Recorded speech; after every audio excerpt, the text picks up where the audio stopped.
Here we got a 2005 zx6r that we're going to be changing the oil on. First thing you do is start the bike up and let it warm up to 200 degrees. Right now you can see I don't have my speed on, but I'm going to put it on right now.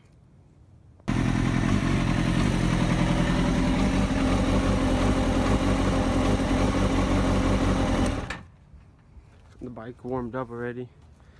Now it's cooling off, but now you get you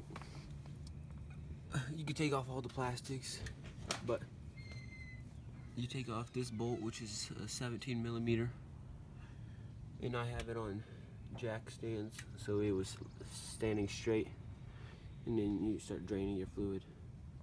Once you unscrew that and you have it pouring out, open up the filler so then it could drain out better. And then once it's almost done, you could unscrew the oil filter. If you don't have the tools to open it, just use some vice grips or something, or if it has the tool to unscrew, if you have the tool to unscrew, then you can unscrew it that way. Once all the oil has been drained, you can put in your new air filter. I got a K&N air filter with the, I think it's a 17 millimeter. You can peel this off and then screw it on there. But before you do that, you could fill it up with a little bit of oil.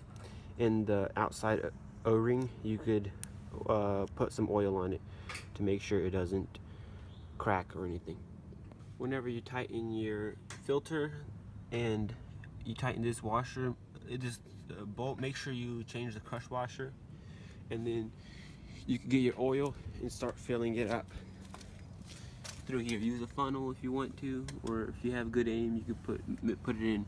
It's 3.4 liters if you have to, if you don't change the filter. It's 3.6 if you remove the filter, and it's 4 liters if you drain the engine completely. After you're done changing the oil and make sure it's to the top of the level, start your bike up, let it run for a couple of minutes, and then shut it off and see what your oil is at.